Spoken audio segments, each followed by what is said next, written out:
Lorsque des problèmes surgissent et que nous nous retrouvons dos au mur, la parole de Dieu doit être une source d'encouragement pour nous.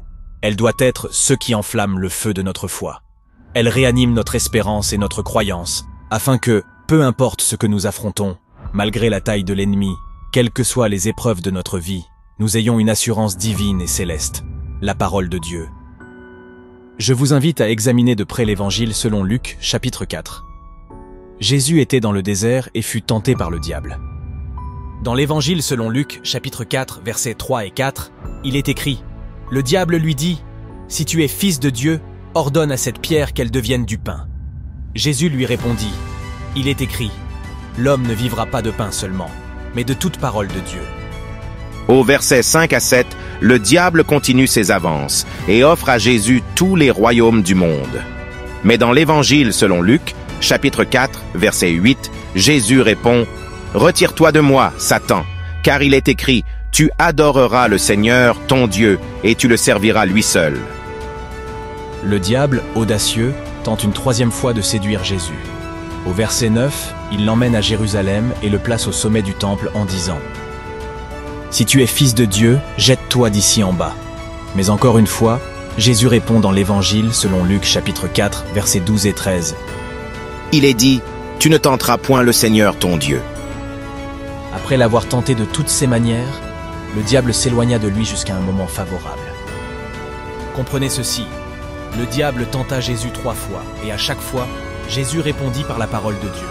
Le diable frappa 3 fois à la porte, et chaque fois, il fut confronté à la parole de Dieu. Jésus, satisfait et rempli de la parole de Dieu, répondit toujours « Il est écrit ». Peuple de Dieu, quand le diable vous tente, comment répondrez-vous? Avez-vous assez de la parole de Dieu en vous pour résister? Dans la première épître de Pierre, chapitre 5, il est écrit « Soyez sobres, veillez. Votre adversaire, le diable, rôde comme un lion rugissant, cherchant qui il dévorera. Résistez-lui avec une foi ferme. » Prions ensemble.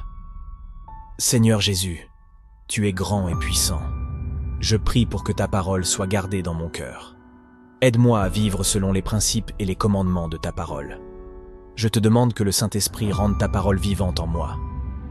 Dieu, si le diable tente de me séduire, fais que ta parole se lève en moi et me fortifie.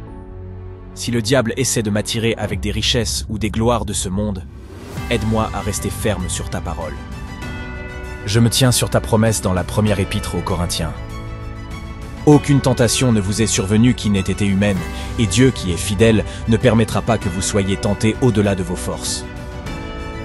Seigneur, c'est en toi que je trouve ma satisfaction et ma sécurité.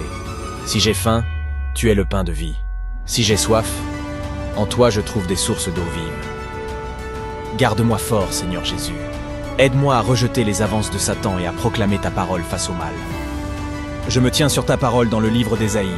Je suis l'Éternel, ton Dieu, qui fortifie ta main droite et qui te dit « Ne crains rien, je viens à ton secours. » Merci pour une telle promesse, Seigneur. Je ne crains rien, car mon secours vient d'un Dieu tout-puissant.